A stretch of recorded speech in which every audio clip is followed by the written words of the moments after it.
kafirimu ka bbomu katukutte omubabiro.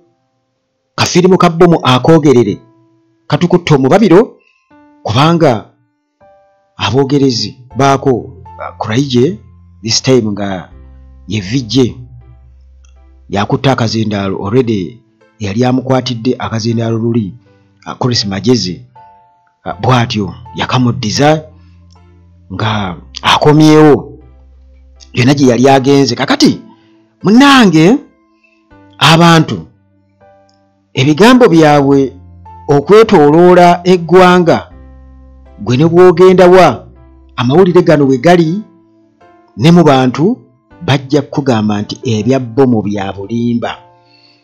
Naye ng'omuntu yeebuuza lwaki abantu bagamba ebya bbomu bya bulimba.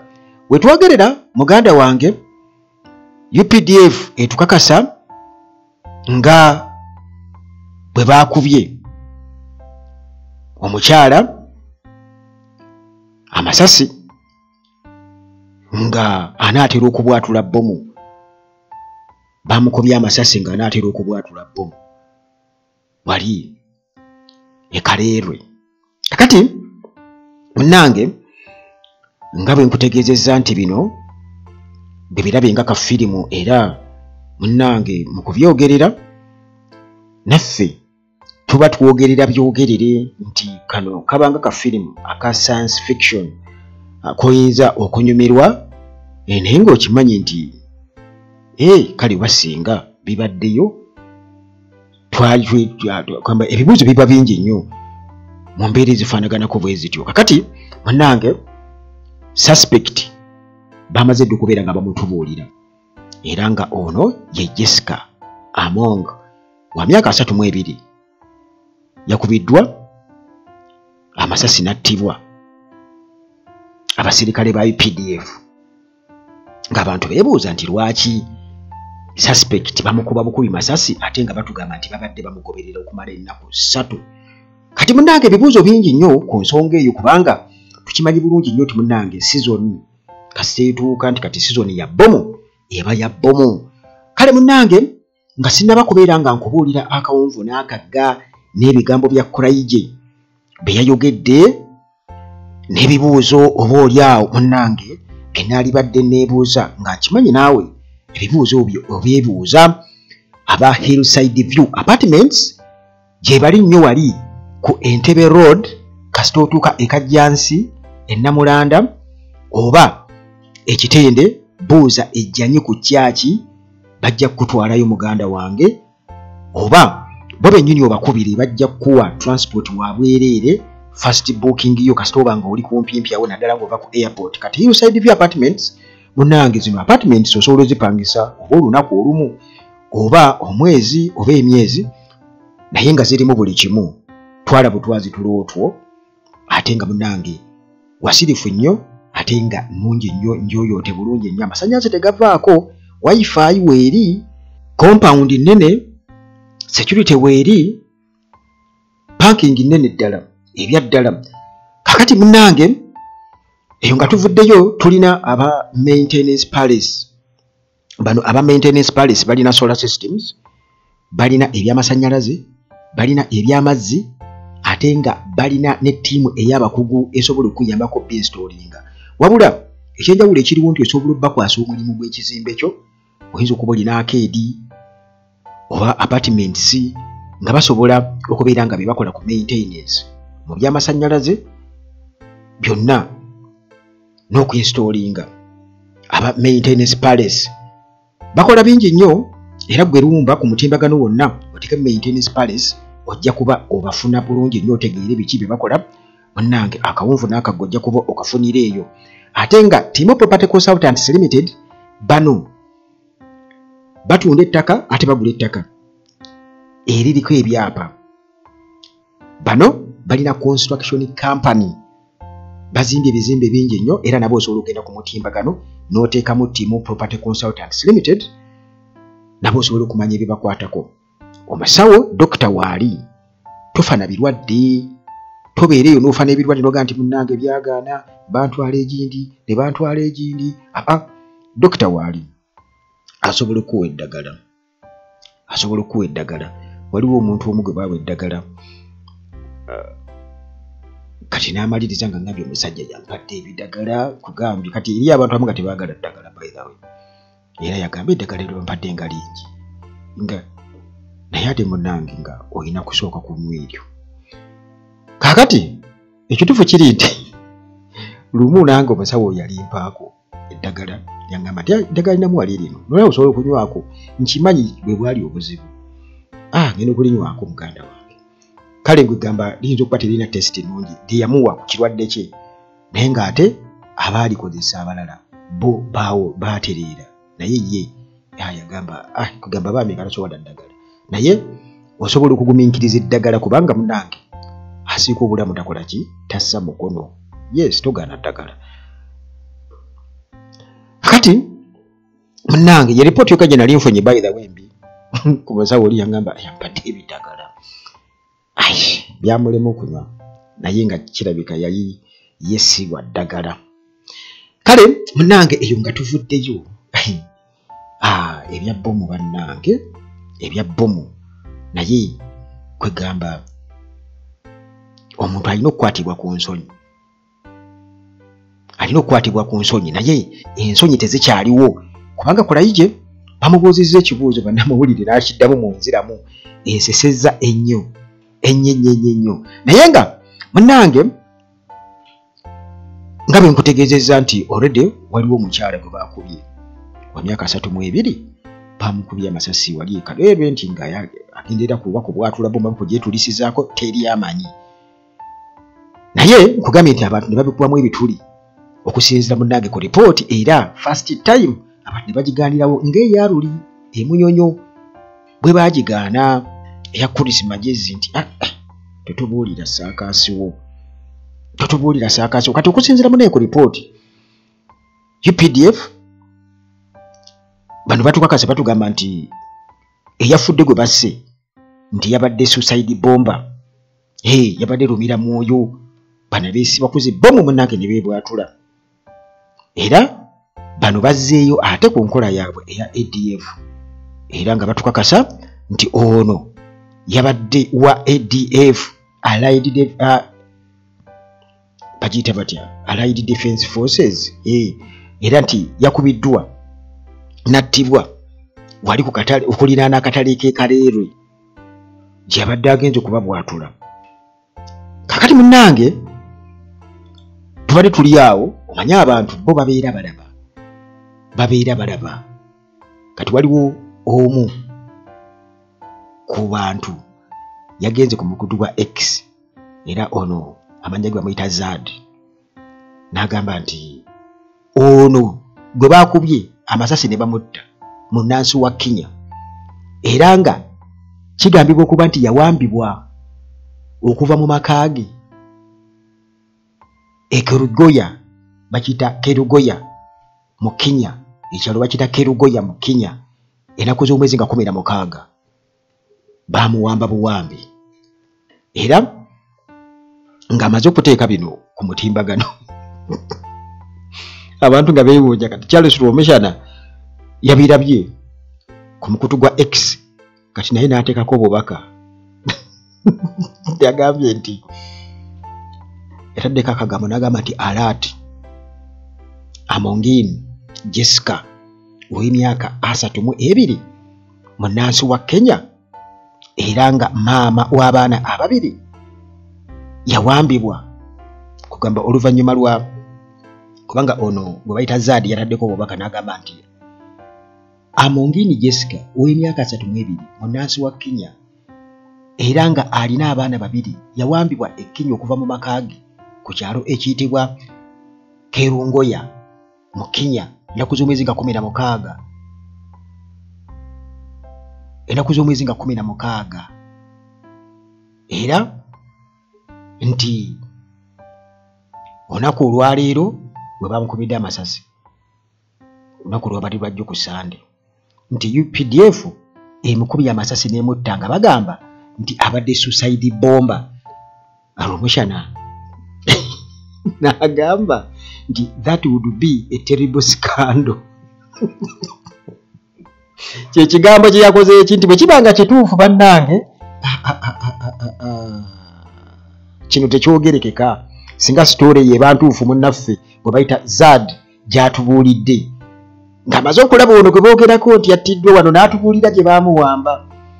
Kaakati ntera okubagamba nti embwa kasiteegaayo emmwanyi, embwa kasiteegaayo emmwanyi. Jjukira nti oludda olwa opposition bino byonna bikolebwa era nga ekibakozesa bino byonna opposition tewali kirala, era kumatiza bannayuganda nti bannange tukola nnyo, nti bino byonna ba suicide bombers muganda wange biriko ebibuuzo bingi nnyo. Kaakati munnange ebyo nga bw'obiwulidde awo, jjukira nti already UPDF yavuddeyo dda kuba tuba tulinze a few moments later. Kakati a few moments later muganda wange bwe nkutegeezezza nti kano kaba katambi ka firimu era nga tuba tuyimbirira kayimbirire nti nyinza okugamba for entertainment oba oli awo, naye nga bwe kiba threat, kubanga okuteeka fiya mu bantu si kintu kyangu. Ate kano buno bukodyo ekirungi baabo tubuulira dda tibagendanga ne batega zibbomu ne batta abantu wakati wa 1981 paka 1986. Awo baakola ebikolobero byonna ebyo ne batega zibbomu ne batta abantu basobole okubeera nga babiya amagye ag'obote, ate bakagamba bagezeeko okwerongoosa eri abantu be baseviya bo be bazze okutaasa abantu. Obujulizi baabwewaako bo bennyini, era bannayuganda babategeezezza tunaku lwe baliva mu buyinza muganda wange ebintu ebyo ebikolobero ebyo tetumanyi gye baligenda kubeera nga babidda. Kakati munnange nga bulijjo UPDF bwetyo evuddeyo netukakasa nti ono lumiramu oyo suicide bomba nti babadde bamulondoola okumala ennaku 3. Kati awo we bakagwira simanyi oba ani atamanyi kulimba mu UPDF atasobola kubeera nga akonkoctinga story neekwatayo. Probably balowooza nti bannayuganda basiru nti tebadigestinga, naye njagala okubuulira muganda wange ku luno abantu balaba, olaba bwe bayogera ku lockdown bakitegeererawo nti wogerezaako kubanga sisuubira nti Museveni akyasobola okuzza abantu mu lockdown, nti akyasobola okukuŋŋaanya ssente mu bantu, nti bannange tukuŋŋaanye ssente tukole tutya, ani ayinza okuzimuwa? Wakati abantu baabuuka bakimanya. Museveni abadde nga n'ebintu bimutaasataasa bingi, kati anoonya ekimutaasa takiraba. So far olutalo lwa Isirairi ne Iran tulaba nti attention eya international community kakati eri ku lutalo olwo. Nkyalaba nti waliwo connection ya Museveni okutaking advantage mu situation yeyo, kubanga abadde nga General Museveni obadde ojjogoberera ebintu kebe credit crunch, Museveni ya taking advantage wali muri Big Obama. Aza kugamba COVID najja Museveni na taking advantage. N'ebintu birala bingi bibadde bijjanga bibaawo Museveni nga ajja taking advantage. Kizibize kyogamu zonna ezo ya taking advantage Museveni. Buli waba bagenda wabaawo okulonda obeddogo yali nteeka omwo tiwabayiwo ekigwawo teri amanyi. Naye kati olwedde ndaba olutalo luno lwa Iran olwedde lubagamba it's World War III, simanyi naye ndaba kugamba attention, international attention ndaba already eri diverted. Naye still naffe ebyaffe ebya wano nga bannayuganda tugenda mu protest vote, era gwe ino tegeera amakulu ga protest vote. Genda osuula akalulu na mutima kakuume ate wakanya obubbi bwonna obuyinza okuva mu kintu ekyo, tokkiriza kumala galangira bitakwatagana. Bino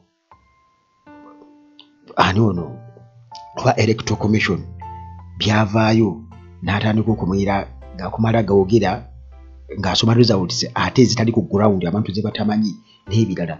Abantu balina this time okubeera nga bajja kubuuza mutubuulire kiki newankubadde bagenda kuyiwa amagye na buli kimu. Kakati munnange Uganda Police Defence Forces Uganda People's Defence Forces. Uganda People's Defence twogera ku UPDF. Kati bano weba tebatubuulidde nti ono yabadde mukyala suicide bomba era nga bamutidde wali ku katale ke Kaleerwe olunaku lwa Sande era nga nti ono aba security babadde bamulondoola okumala ennaku 3. Babadde bamulondoola okumala ennaku 3. Kati awo we wava ebibuuzo. Babadde bamulondoola okumala ennaku 3. Oba omuntu katugeze omusirikale singa akuba omuntu essasi, omuntu nga tali armed, amukuba n'amutta, wabawo ekibuuzo nti lwaki tomukubye magulu? Lwaki tomukubye magulu? Lwaki omukubye ku mutima afe? Wali mukubye okugulu. Era nakyo kimukola ki? Kimuleetera okupondooka. Nti okozesa emmundu waziti necessary okumukuba. Kakati mannange bw'atyo Kulaije waffe ng'omwogezi w'amagye mu bitiibwa bye eyakava mu holiday.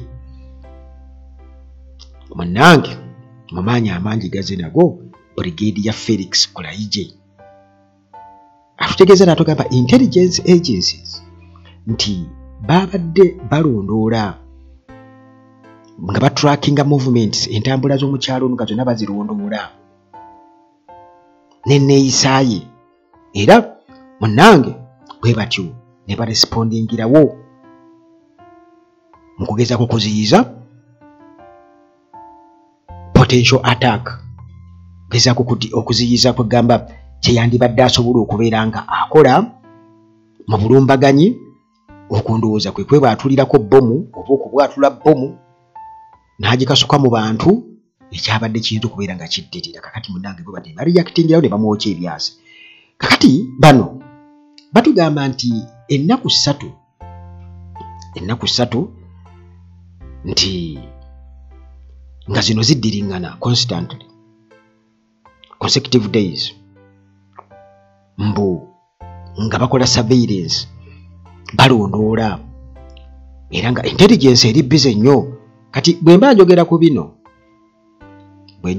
njagala okimanye nti already budget weeri eya security era waliwo kati mu government ya wano waliwo abantu bo nga balina okulaba nga bateekawo ebintu basobole okubeera nga sente ze bazifiitinga mu liti anti twalina okulondoola ababbomu anti ADF tuli bubi anti bwayi Museveni aleeri just kukkiriza kati yakkiriza kubanga kyonna ekikwatagana kuse ate kiba kiyamba ye ataddewo obonkeeke fear mu bantu. Gana amawulire abantu bagaganye akabbomu mujjukira bbomu ze baatugamba ze baali bategulula mu biseera Bobi Wine bwe yakolera first phase nga yeetoloola eggwanga. Oluusi wa UPDF yategulula zibbomu era amawulire nga abantu babagamba mujja kuzitega muzitegulule ate ffe tunaabafaako. Wabula this time international community yali esirise. America Bungereza tebaanyega abatera okutuwa mawulire ga bbomu ekitegeeza nti muganda wange baafiira mu kazannyo kaabwe era munnange ne kitakola katonda katakola paka nga ate gondiza entambula za Bobi Wine baziweze naye era bagenda okuziwerera kye yali akozeeko kyali kyekyo. Kakati munnange Kulaije atugamba nti omukyalo ono mbu yazuukuse ku makya ku Sande okubeera ng'agenda okucompletinga mission ye okutuukiriza mission. Kakati mbu ekyomukisa omulungi mbu bwe batyo nga bamugoberera kagere ku kagere. Kulaije bwatyo munnange nga abuulira bannamawulire wali ako Army headquarters Embuya ku kitebe ky'amagye Embuya mu Kampala wano olunaku lwa Sande bwatyo ng'anyumya bulungi nnyo ate yakava mu holiday. Kakati munnange Kulaije nga bwatyo ajja annyonnyola engeri omukyalo ono gye yattiddwamu. Atubuulira tugenda mu maaso kafirimu kakagenda mu maaso togira totemye katandika butandisi tuula kabina ku ddongo maaso ku lutimbe. Kakati munnange bwatyo ng'atugamba nti omukyalo ono suicide bomba eyabadde atambulira ku bodaboda era nga ono aba security story efaanaganamu kugamba waliwo ebintu ebifaanagana mu story n'ebisinza okwonsesa nti bwe yatuuse ku flyover ey'eggayaaza awo munnange bw'atyo n'akwata ekaleerwe. Abasirikale ne bamugamba yimirira n'agaana, ye n'akwata eryo kaleerwe. Bamugambye yimirira n'agaana, n'agenda bugenzi, bodaboda n'egenda. Kati omukyalo ono ye si yavuga pikipiki. Njagala ompulirize bulungi muganda wange, si yavuga pikipiki. Kati waliwo ataavuga pikipiki. Kakati bwe bamugambye okuyimirira, kubajjukira nti kati bagamba ani? Bagamba avuga pikipiki, bagamba mukyala. Njagala onootingewaawo kuba nzija mu maaso nkwennyonnyole kafirimu kano engeri gye katambuddemu muganda wange. Bulimba tetugenda kubukkiriza. Kati munnange, kati flyover eno ettaawo, jjukira nti bali be baakubira eri emunyonyo era baali bagenda ku lutindo awo, ku lutindo era we baba intercepting awo ku lutindo. Awo ne bafunamu okufaanaganamu bodaboda, omugoba waayo n'omukyala, era n'ono yabadde mukyala ng'era ali ku bodaboda avuga musajja. Kakati era omukyala oli ng'era bwe yakola emputtu, n'ono naye bali owa bodaboda yakola emputtu. Tumanyi oba yali naye mutujju oba bayite baatubulira bimukwatako. Naye kati bayogera ku mukyala, naye ate owa bodaboda mbu naye yagaana okuyimirira. Kitutamanyi kuba kati wano kulaija ate alina kyatunyonnyola ku wa bodaboda yabadde avuga pikipiki. Omugoba alina awo kwegamba tunoonya, kwegamba points eziyinza okulinkinga, tugamba nti munnange boogera amazima batuufu, mwe mumala gajubisa mmwe ba Uganda at large. Kakati tuscrutinizinga era nga tuwulidde bulungi nnyo lipooti gye batugwadde naffe tugitunulamu butereevu, tugikubemu ttooki. Kakati munnange okusinziira ku ebyo bye nkubuulidde, Kulaija ayongera okubeera nga atunyonnyola. Tuli mu kafirimu, tuula kabina ku ddongo maaso ku lutimbe, tugenda mu maaso, kafirimu akabomu. Kakati munnange batugamba nti aba security, Kulaija yatugamba nti balanga okubeera nga bamulondola. Jjukira bagaanye okuyimirira, pikipiki egaanye bagiyimiriza egaanye okuyimirira. Kakati bw'atuuka ku entrance, ku mulyango guyingira mu katale k'ekaleerwe, awo munnange abasirikale ba UPDF ne bamuba amasasi, era nti abamaze okumukuba amasasi ne balonda ensawo gye yabadde akutte, era nga aba bomb squad ne bagidiffusinga ne bagikolako ne bagimalamu amaanyi, naye nga tosobola kubwatuka. Aba bomb squad. Kakati munnange Kulaija atunyumiza nti nga bomba ono amaze okubeera nga akubwa amasasi era nattibwa, omugoba wa bodaboda rider bw'atyo n'abuuka ku pikipiki era n'adduka. Nti amina yawonye okuttibwa. Kati ayinza obutadduka. Naye kyetutamanyi nti kati ebyo bibuuzo awo nawo teekawo, kuba kati wali twayogedde ku wa bodaboda eyabadde avuga, bamugambye ayimirire n'agaana, kati wano n'adduka. Naawe nawo teekawo underline kuba tulinawo ekibuuzo naye tukyagenda mu maaso. Kasooka okubulire akatambi kano ka firimu kano kyokka enkogerere bulungi nnyo maaso ku lutimbi kabina ku ttongo. Kakati munnange Kulaija atugamba nti bomu eno emmanduso yayo yabadde ku zipu ey'ensawo, ekyabadde kitegeeza nti singa omukyalo ono yagezezzaako okuanizipinga oba okusumulula zipu ey'ensawo eno, kitegeeza nti ye yabadde emmanduso era bomu yabadde erina kubeera nga ebwatuka bubwatusi. Ddamu nti boom. Ddamu nti boom. Neekola ki? Yabadde erina kubeera nga ebwatuka. Kakati munnange mu process eyo ey'okuneutralizinga bomba ey'okubeera nti bamuzikiza nomiramu oyo bamuzikiza munnange omwogezi w'amagye atutegeeza nti waliwo omuntu omu yalumiziddwa omuntu omu saalumanya munnange naye yalumiziddwa amawulire gasose tugamba nti abantu babiri battiddwa naye yatugamba nti omuntu omu yalumiziddwa kati Kulaije ng'abuuziddwa ebikwata ku mukyalo ono Kulaije yazzeemu n'agamba nti baafunye intelligence baafunye okubagulizibwako information nti aba Allied Democratic Forces ADF nga batujju tebabadde bapulaninga okubeera nga balumba ebifo ebisinzibwamu obutale wamu n'ebifo ebirala ebyolukale public places. Nayongerezako n'agamba nti intelligence agencies balina capacity okugoberera abatujju nga tebanne bakubeera nga bakola obulumbaganyi.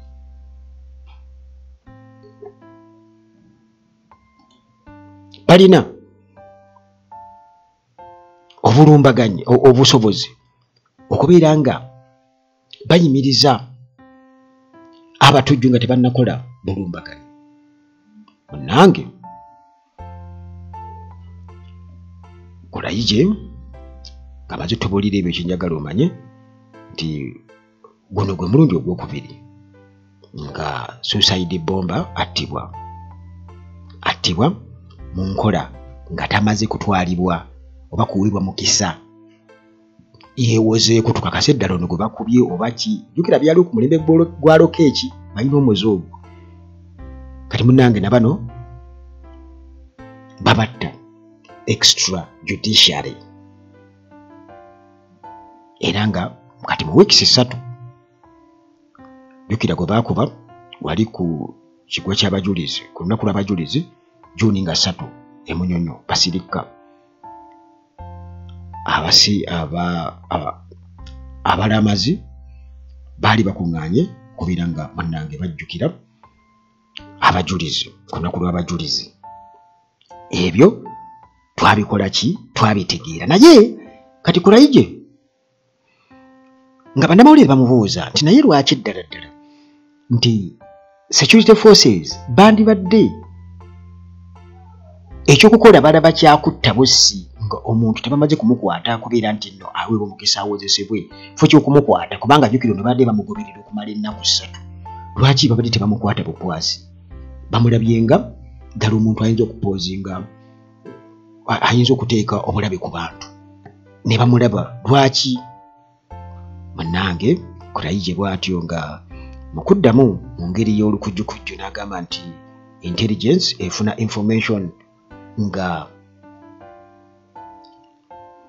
ba attackers oba abalumbaganyi tebannaba kubeera nga batuuka mu bantu mu public places okubeera nga batuusa ku bantu obulabe bwatu be yagambye nti intelligence efuna mangu yo nga tebannaba kubeera nga batuuka kati abantu beebuuliza era awo lwaki temumukwata kuba mumaze okufuna information mutegedde nti nyinza okuba katugeze nnina emmundu lwaki munninda mmale okugikozesa musooke munkwate mumbuuze emmundu gyeri ate mulinda nti katumulabe emmundu oba agijjayo ewuuyo agiggyeeyo kakati katulabe oba akuba omuntu wuuyo agikutta agenda kuba omuntu mu mbeera efaanagana ku bwetu kuba kati jjukira nti twogera ku muntu eyakubiddwa essasi tetumanyi oba yafudde bo batugamba nti omuntu omu yafunye ebisago mu kulinda kwabwe singa kiba kituufu singa sitoore eba ntuufu. Munnange Kulaije bw'atyo nga byawoza bimuweddeko era yabategeezezza nti buli muntu yenna alina engeri gyakwasaganyaamu ebintu bye bw'obeera ng'oli professional mu mawulire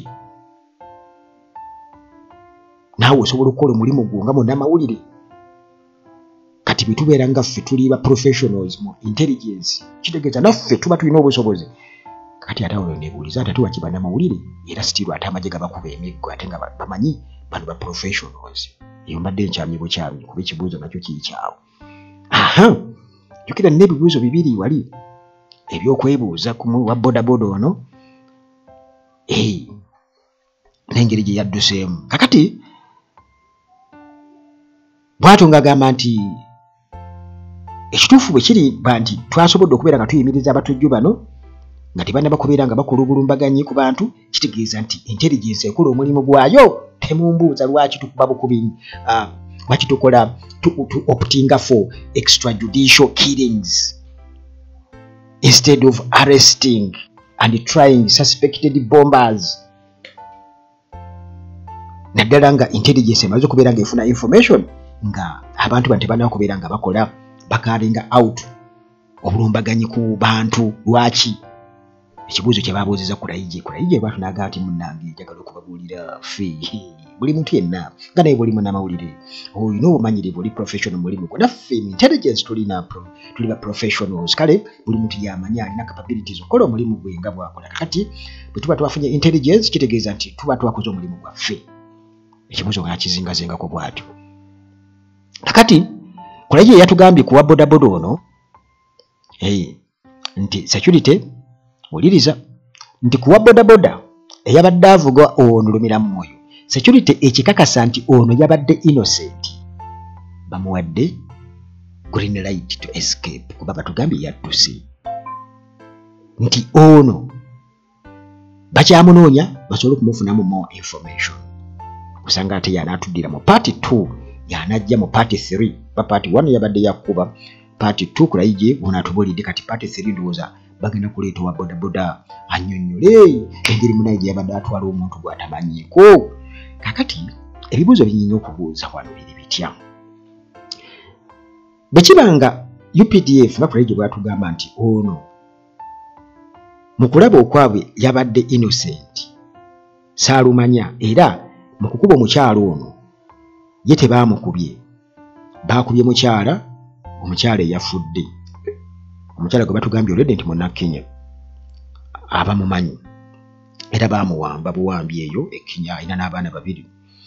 Kakati bwe kiba nti owa bodaboda ono basuubira okuba nti yabadde innocent, lwaki yabadde agaana okuyimirira nga bamuyimiriza? Lwaki yabadde agaana okuyimirira nga bamuyimiriza? Ekyo kimu. Ekyo kimu. Kakati still owa bodaboda bwe kiba nti yadduse nga bwe batugamba, bano babadde babagoberera okumala ennaku 3 olwedde era bazze babagoberera. Kati ku bunyiikaavu bw'ensonga ya bbomu kuditibi nti abasirikale 2 obwomu bwe badde bagoberera bodaboda eno, kitegeeza intelligence yabadde emaze okubeera ng'esalako. Baganda bange bampuliriza, bwe kiba kikwekweto naddala ku nsonga kati ng'eya bbomu, kiba kitegeeza nti abasirikale baba bangi. Tebeeza drone ng'ekunoonya ewaka bajja bameka, kakitegeeza babadde basazeeko ddala owa bodaboda asobola okudduka. Could it be possible? Lwaki tebaamukubye essasi? Lwaki tebaamukubye? Kubanga already gwe kiringa bw'onoogamba nti ogenze okukola oba obubbi naye ng'oledi waliwo yategedde dda nti ojja kubba era ng'akutte emundu abatunuulidde bw'ati, ayinza atya okumiisinga obutakkuba era n'ajja n'akuwolereza amangu nti naye kirabika obadde innocent. Kati obwo bwe bulimbo bwe nkutunula nti ezo gaps beerabira okuzikola ki? Okuzibikka. Beerabira okuzibikka. Kakati munnange tukimanyi bulungi nnyo nti abantu abagambibwa okuba nti batta Joan Kagezi bonna babalinkinga ku ADF, era bano ne basuspects abaakwatibwa bonna nga babalinkinga ku ADF bonna ne babasiba okumala ebbanga. Naye juuzi wano kye bajje bakwate Nixon Agasirwe nga abamu ku abo be baakwata bamaze okubeera nga batuwa obujulizi, era ku buli omulundi baali bakwata basiraamu bokka, baali bakwata basiraamu. Naye kati obujulizi bugenda okuvaayo olwedde ku biriwo ng'amanya gali mixed. Kitegeeza abasiraamu baali babateekako kiteeke kibasibako. Kakati n'ono gwe bagamba naye erinnya si lya kisira. Batugamba bamuwamba nakkinya, kitegeeza ne ADF y'ensonga ki bw'eba gy'eri, kubanga awo nawo waliwo ebibuuzo dda ADF gy'eri y'ensonga kitekereyiminga nti ffe twateeze oba ffe twakoze eki. Kakati munnange nga bwe nkubuuliriza nti abantu nga bwe twebuuza nti lwaki ennaku 3 zimala kuyitawo nga mugoberera omuntu ne mumulinda akwate ebbomu atambule nayo agende, kati watya bbomu eyo kati nga yabwatuse, oba singa bamukubye mu nkuba n'abeera nga oba akutte ku mmando songa bwe batugambye n'asika zipu, kyandibadde kitya? Kati teebereza n'omuntu eyakubiddwa essasi, kitegeeza nti bulagajjavu bwaki nti bano mu kazannyo kaabwe mu kafirimu kano muneekendi mu kunyumiza. Kitegeera nti olabira ddala nga mu butuufu tebikola ki, tebigatta. Narrative ye ya Afande Kuraije does not add up. Buli kaseera babeera batta ba suspects. Lwaki? Ebibuuzo. Lwaki buli kaseera batta ba suspects nga tebabawadde mukisa kwebuuzaako babeera babikkirira ki? Kibuuzo kiba kimu. Bannayuganda babagamba nti muli ba liars, muli balimba, tebabeera bakyamu. Kubanga omukyalo ono yali badde akwatibwa. Sisuubira kuba nti poliisi oba amagye tegaagala information esingawo okusobola okubeera nga ate bongera okutrackinga down possible terror oba attacks eziyinza okuddirira gye bujja mu maaso. Kakati munnange olw'okuba nti munnange bbomu batugamba nti yakwasaganyiziddwa ba professional soldiers, naye oba oli awo n'ebyo ebyabadde mu kasawo teyabadde bbomu.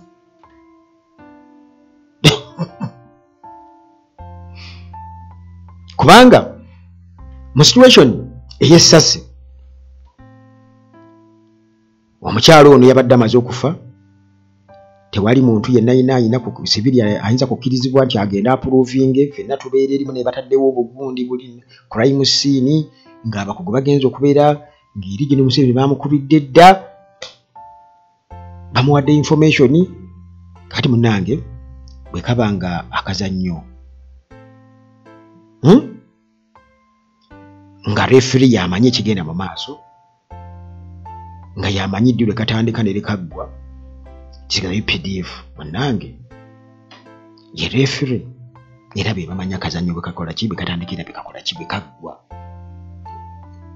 nti basobola okujustifyinga extrajudicial killings, okutta abantu nga tebatwaliddwa mu mbuga z'amateeka, abantu betusuubira okuba bali innocent kubanga bali mu buyinza, naye munnanga akaseera kagenda kutuuka nga muvudde mu buyinza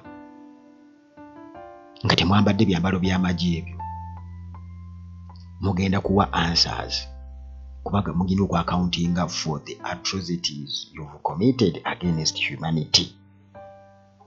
Yagalagaana mulina kakati teri muntu akkiriza bisitole bino byonna abantu babagamba nti biri choreographed okusobola okwachivinga a political motive. Bino byonna bageteera bigeterere okusinziira ku bantu. Gwe muganda wange noonyereza wonna okusinziira ku bantu, teyakkiriza bisitole bino kubanga abantu babagamba nti bino byonna bifumbirire okusobola okugula obuganzi mu bantu olw'ebyobufuzi, nti baagala kubeera nga baweera political rallies, baagala okuweera enkuŋŋaana. Katujuke tugenda mu kalulu ka 2026 abantu bo bagamba baagala kuweera nkuŋŋaana. Kale kwegamba ng'era Munnayuganda tekimenya amateeka okubeera nga okusinziira ku kye batugambye tetulina kukkiriza bukkiriza, kubanga already batugambye nti owa bodaboda ateeka okuba yabadde innocent okusinziira ku Kuraije. Kati lwaki yabadde agaana okuyimirira ate nga bamuyimiriza? Lwaki yabadde agaana okuyimirira? Nti omukyalo ono eyabadde client gwe omusaabaze yamugambye toyimirira tugende. Kati kiba kitegeeza nti naye yabadde omu ku bo bwe kiba kitegeeza. Kati Kuraije ate ayanguwa ate okututegeeza nti yadduse naye yabadde lwaki baakubyeko ono yekka omukyalo lwaki bukakafu ki bwe tulina nti yabadde bbomu ebyo byonna biri awo omwami ono yadduse atya ate olwedde nga babadde babagoberera bodaboda kubanga era asobola okubeera identified kubanga bodaboda eriko ennamba bwebadde bamugoberedde yagifunye atya yagirinyiddewa byonna ebyo kwegamba tebigatta era nga bwekugambye ndi mu part 3 olwedde mu part 1 twategedde nti omukyala yattiddwa part 2 kolayi gyavuddeyo ayogedde bayidhayo ndowooza mu part 4 kuba mu part 3 bamaze dde okubeera nga batukakasa nti omukyala ono munnange nti Munnakenya mukyala Munnakenya era alina abaana 2 kati abaana ababiri abo babamulesezza era okusinziira ku mawulire ge tufuna nti omukyala ono bamuwamba muwambi era amawulire eri galaga nti bawamba muwambe kati ate tugenze munnange okubifuna nti wuuno wano omukyala Amongini in fact ya Amongini Jessica wa myaka 32 munnansi wa Kenya mother of 2 abducted from her home in Kerongoya Kenya nakuzo mwezi nga 16 kakati UPDF beto nerangirira kati abantu beri balaba tibuno bakoze eki atatiddwe no mu butujju era bwe bagenda ogamba nedda nga wolaba baseka kirevu family yawe beyawakana nti nenga bo bali bakuba ku nnyema seka kirevu tasobola kukati kujja nti omuzimu gwe gujje gutunyonyo nti banaye saali mutujju naye kati Zad bw'atyo ndowooza oba anayongera okubeera ng'atuwa obujulizi obulala yali badde ajja ku mutimbagano n'ayongera okugenda mu famire y'ono omukyala ne batubuulira biki ate ebiri eyo bwe babeera tebamuyodde kubanga munnange embeera yabonkenke naye kyannaku nnyo ng'eraba omushana bw'atutegeezezza omushana nga bw'atutegeezezza n'atugamba nti baganda bange bwe kiba nga kituufu olw'omushana atugambye nti eno ebeera sikando yennyini ebeera sikando that would be a terrible sikando kankusiibule